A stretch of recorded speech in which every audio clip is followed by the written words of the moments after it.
بسم اللہ الرحمن الرحیم۔ سورۃ الغاشیہ۔ سورہ غاشیہ قرآن شریف کے 30ویں پارے یعنی عامہ پارے کی صورت ہے، اور یہ جو صورت ہے یہ مکی صورت ہے، یعنی مکہ شریف میں نازل ہوئی، اور اس صورت کے اندر 26 آیات ہیں اور 1 رکوع ہے۔ دوستو السلام علیکم ورحمۃ اللہ وبرکاتہ۔ آج کا سبق ہے سورہ غاشیہ۔ تو چلیے قرآن شریف کو تجوید کے ساتھ سیکھنے کے لیے آپ ہمارے سبق میں شرکت فرمایا کریں۔ یامہ پارہ کا سبق سورہ غاشیہ پڑھایا جا رہا ہے۔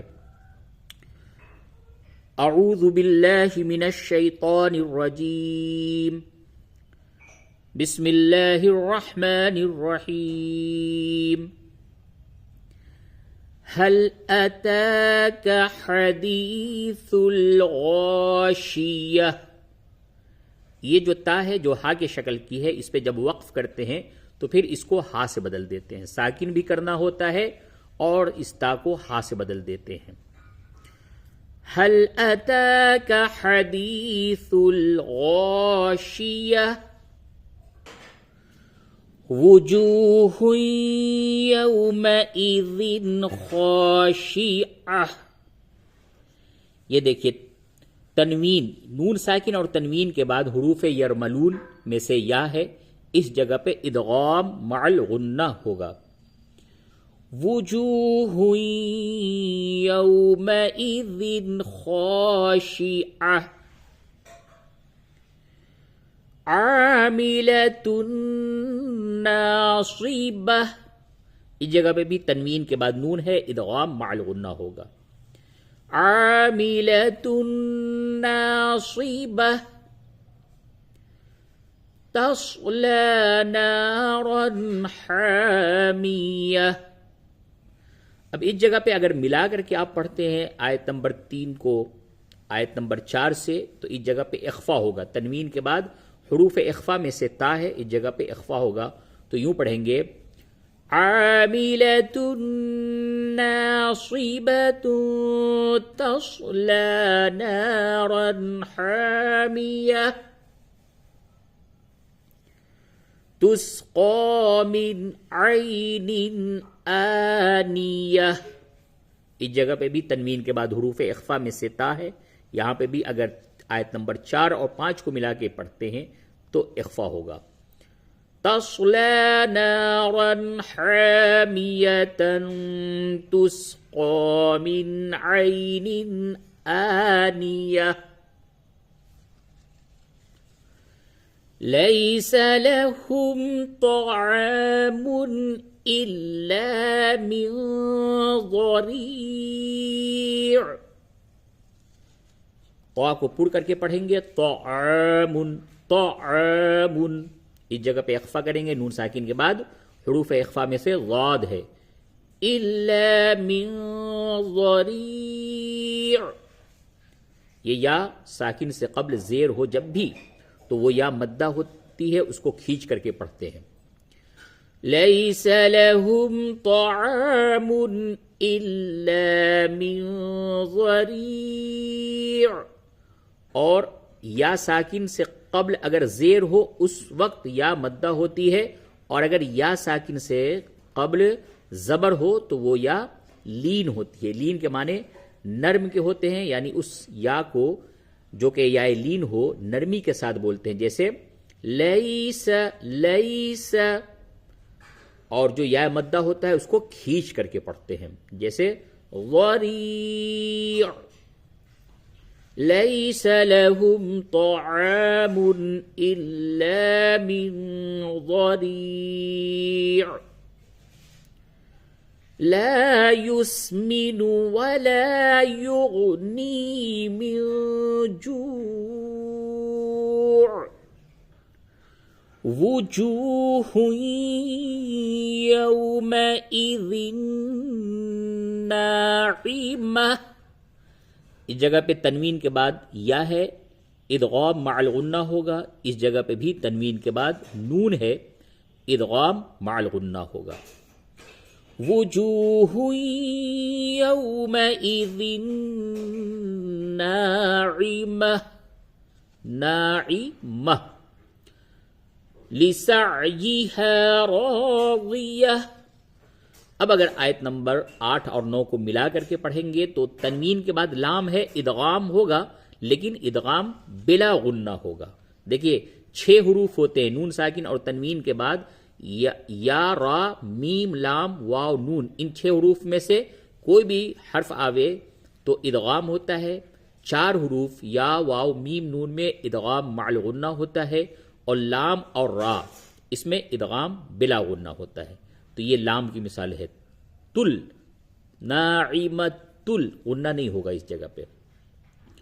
وجوہ یومئذ ناعمۃ لسعیہا راضیہ فی جنۃ عالیہ۔ نون مشدد ہے، غنہ ہوگا، نون مشدد اور میم مشدد، یعنی نون اور میم پہ تشدید جب بھی ہو قرآن میں جس جگہ پہ بھی تو غنہ کر کے پڑھتے ہیں۔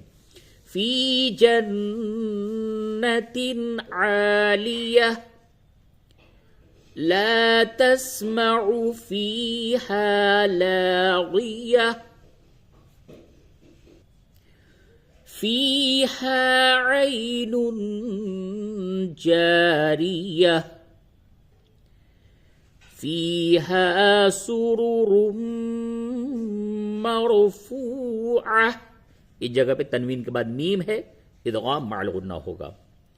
فیہا سرر مرفوعہ، وقف کی حالت میں اس جگہ پہ ادغام نہیں ہوگا، اور اگر آپ وصل کرتے ہیں یعنی 13 اور 14 آیت دونوں ملا کے پڑھتے ہیں تو پھر اس جگہ پہ بھی تنوین کے بعد آگے واو ہے، ادغام مع الغنہ ہوگا، جیسے کہ فیہا سرر مرفوعۃ واکواب موضوعہ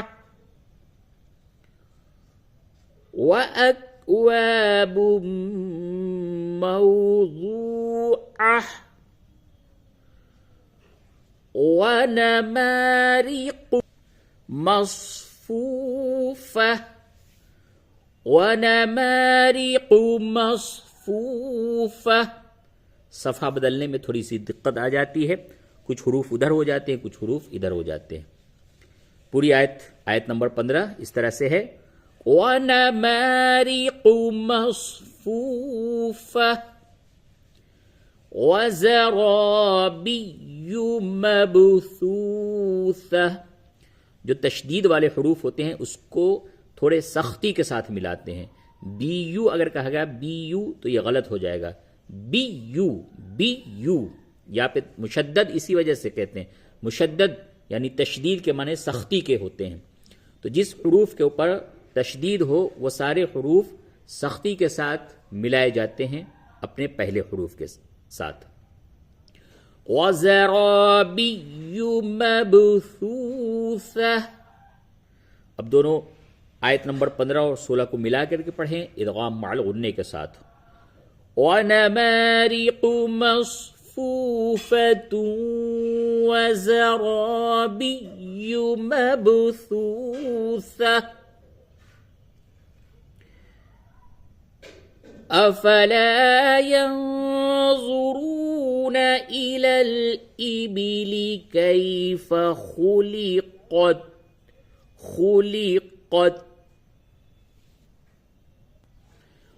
وَإِلَى السَّمَاءِ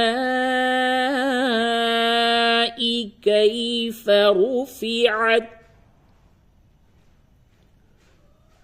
وَإِلَى الْجِبَالِ كَيْفَ نُصِبَتْ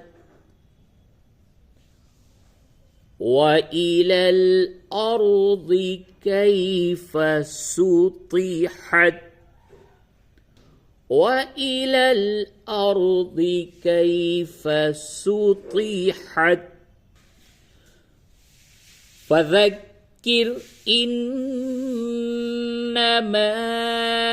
أَنْتَ مُذَكِّرٌ فذكر إنما أنت مذكر لست عليهم بمسيطر. اس جگہ پہ کچھ قاعدے سمجھ لیں. سب سے پہلے اس جگہ پہ تنوین ہے، تنوین کے بعد لام.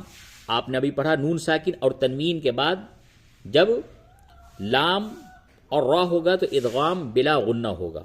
تو اس جگہ پہ اگر ملا کے پڑھیں گے تو یوں ہوگا فذکر انما انت مذکر لست علیہم بمسیطر.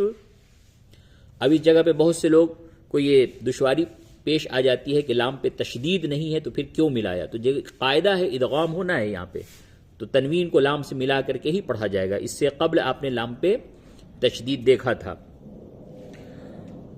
اب دوسرا قاعدہ یہاں پہ آپ یہ سین اور صاد کا سمجھ لیں. یہ جو آیت ہے یہ لفظ بمسیطر، تو اس کو دونوں طریقے سے پڑھتے ہیں. صاد کے ساتھ بھی پڑھ سکتے ہیں اور سین کے ساتھ بھی پڑھ سکتے ہیں، یعنی بمسیطر اور بمسیطر.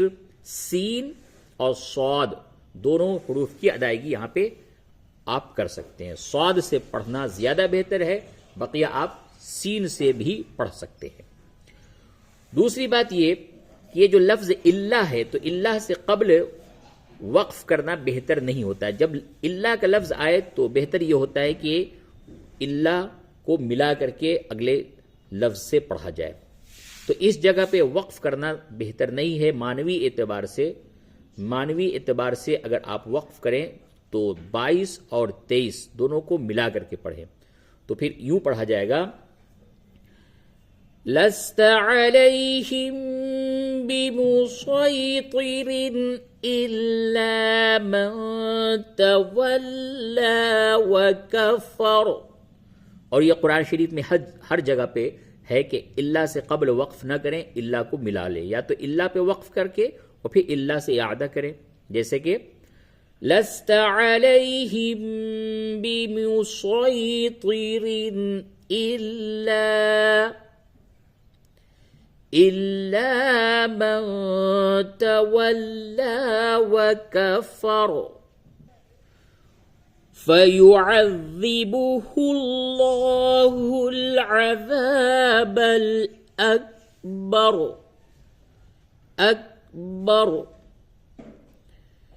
إِنَّ إِلَيْنَا إِيَابَهُمْ ثُمَّ إِنَّ عَلَيْنَا حِسَابَهُمْ. دیکھیے یہ میم اور نون دونوں کی مثال ایک جگہ پہ مل گئی کہ قرآن شریف میں میم اور نون پہ جب بھی تشدید ہوگا تو اس جگہ پہ غنہ کریں گے. ناک میں آواز لے جا کر کے کچھ دیر روک کر کے گنگنانے کو غنہ کہتے ہیں. جیسے ثم ان علینا حسابهم صدق اللہ العظیم.